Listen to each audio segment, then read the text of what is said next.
The E2 Treaty Investor Visa is a temporary residence visa that allows a foreign national of a treaty country to come to the United States to establish a company or to operate or buy a company.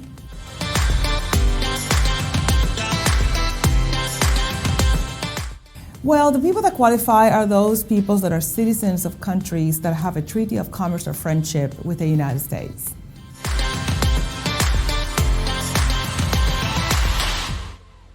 The E2 visa allows a person to come in and establish a startup company, or they can buy an existing company and invest a substantial amount of capital in that company. And the company has to be able to engage in the selling of services or products, meaning it can't be a passive company. Like it can't be where you buy a house or you buy an unimproved lot of land and you're not going to do anything with it, or perhaps you do a passive investment in a limited partnership. Normally those things wouldn't qualify you for the visa.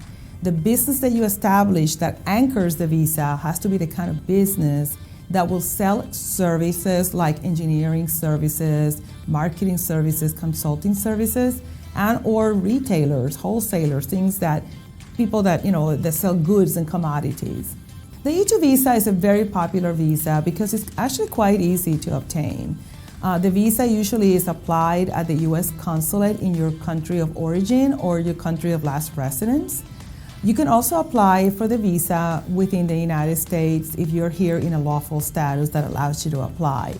However, we do recommend that you apply at the U.S. consulate because it's a lot easier to do that. They're a lot more amenable to give it to you. They're easier to process in your U.S. consulate.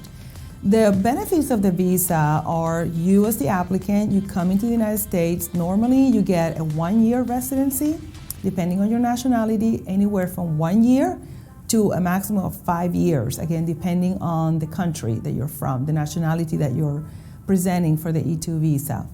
Anywhere between 1 and 5 year temporary residence. Your spouse has tremendous benefits. Your spouse, as the dependent, E2, can actually apply for what we call a free employment authorization, unrestricted employment authorization. After you get your E2 and while in the United States, you can apply for that employment authorization for your spouse with USCIS and allows him or her to get employment anywhere in any industry under any circumstances. Now that employment authorization for your spouse that depends on your E2 will have the same validity as your E2 validity period. So if you get 1 year, she or he gets 1 year. If you get 4 or 5 years on your visa, then your spouse would get an employment authorization of the same duration. The second benefit that I think everybody needs to consider is your children under the age of 21 are also dependents of that visa, no matter how many you have. And those children all can attend public schools like local residents.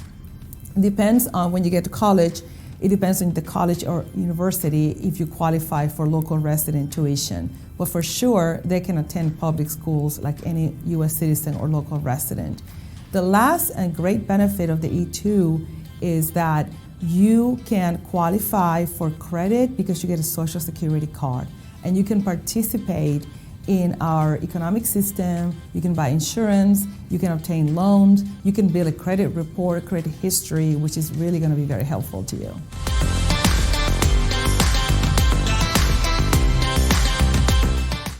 Normally, when clients contact me for an E2 visa, we first must determine if you actually can have an E2 visa. For example, there are some Asian countries that do not qualify for E2 visa because they're not on the list of treaty countries.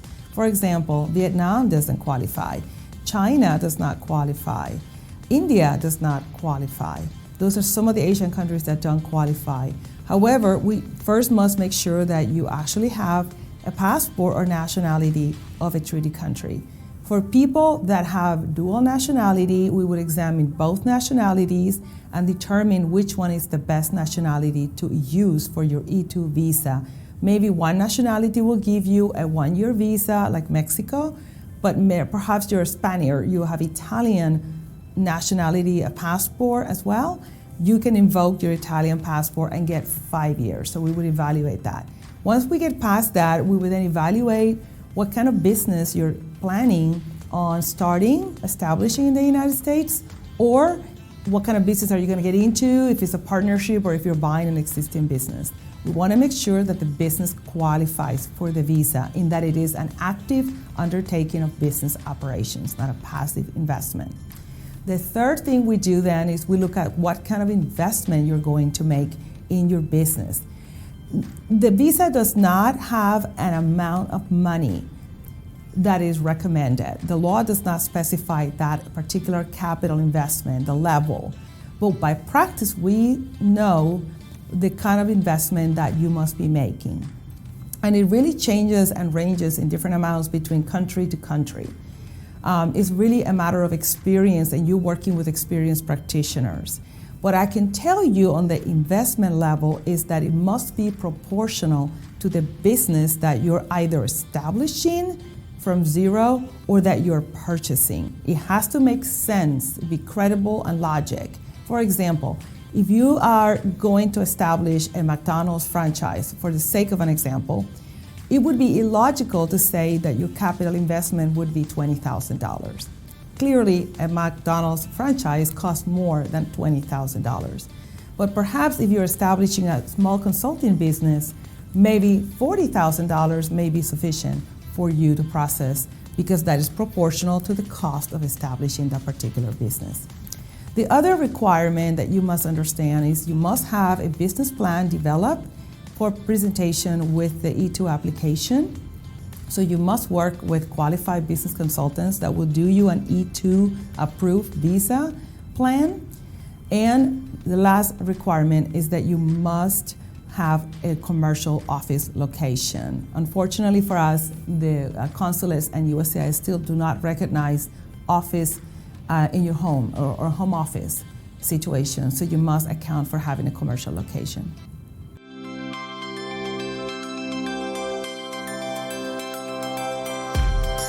Well, the spouse and children are your dependents. So if you get the E2 visa as the principal investor, your spouse will get an E2 spouse dependent visa, and your children under 21 years of age will get the E2 children visa, or the E2 dependent visa as well. Now, when your child becomes 21 years old, at that point they're no longer your dependent, and you are going to seek counsel, hopefully, or get some kind of strategy to deal with them aging out of the E2 visa. Perhaps they can do their own investor visa, perhaps they can move to an F1 student visa or an employment visa. Your spouse, like I said, can work, can obtain employment authorization that will enable him or her to have employment, legal employment anywhere in the United States in any type of employment they wish to do.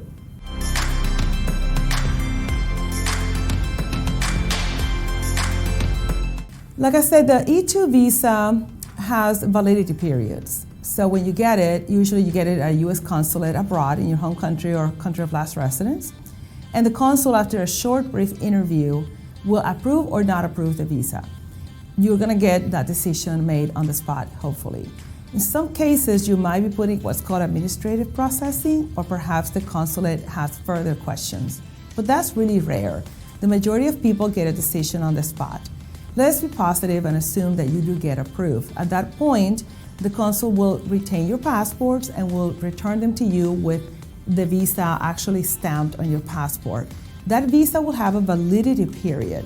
And like I said, it depends on the nationality that you use, the citizenship that you use to obtain it. If you get a 1-year validity, that's the time that that visa is valid for you to travel to the United States. If you get a 5-year E2 visa, which many countries allow for that, you would have then 5 years technically to come to the United States and direct and develop your E2 business. Now, when you enter the United States the first time and any subsequent entry, the government officials at the Customs Border Protection, or CBP, the folks at the airport or any migration point, they will stamp you or give you what's called a duration of status. That's the so-called I-94 duration of stay. Normally, E2 investors, when they come in, regardless of the time on their visa, as long as it's valid, will get a 2-year duration of stay. However, that's discretionary on CBP officials.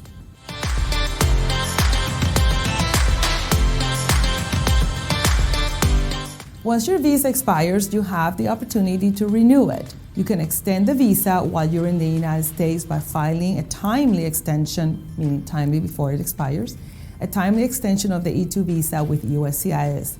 If approved, you get a 2-year extension of your visa status. If you decide to apply at the consular level, you would depart the United States and apply at the consulate level for a renewal of your E2 visa, at which point the consulate will give you the validity period assigned to that particular nationality. So if you are a Colombian or Italian or German or one of the 5-year countries, you'll get another 5 years. If you're a Mexican national who gets a 1 year, you'll get a 1 year. The good news is that E2 treaty investors can renew or extend their E2 status indefinitely, so long as there is a business that supports the requirements of the E2 visa. It is also important to point out that you, the investor, can change the type of business that you started your E2 visa. So let's say you started with one dry cleaners or gas station business and you want to evolve and maybe create a restaurant.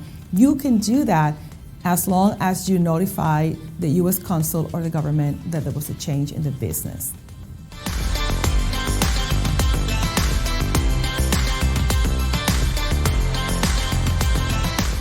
The E1 Treaty Trader visa is a version of the E2 visa, but it's a little bit similar, but the premise of the visa is a little bit different.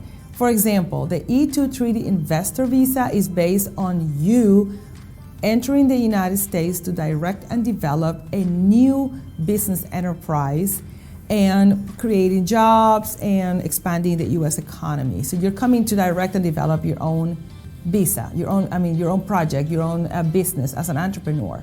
The E1 Treaty Trader is what the title means. You are a trader. You are an international trader. The premise is that you have international commerce, export-import activities between Mexico in this case, let's say, or the United States, or let's say another E1 country and the United States. So there has to be some export, import, international, cross-border transactions happening between your home country and the United States for you to be able to qualify for the E1 visa.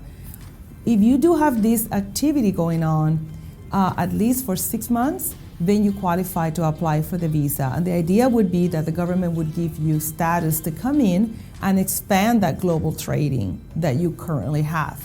What is important for you to remember if you're considering this visa is that you must have this existing trade happening at least for a minimum of 6 months, if not a year. The other requirements would be the same. Now, in terms of the benefits of the E1 Treaty Trader, the Trader one, it's the same benefits of the E2 that you already heard.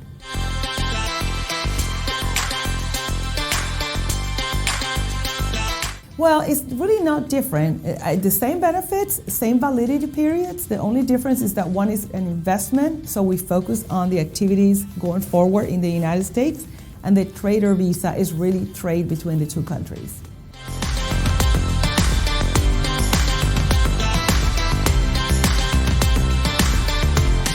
Absolutely. The government in their website, travel.gov, which is the Department of State website, they publish a list of treaty countries. You can go there and visit and see this particular list. Now, the government does add or delete some countries from this list from time to time.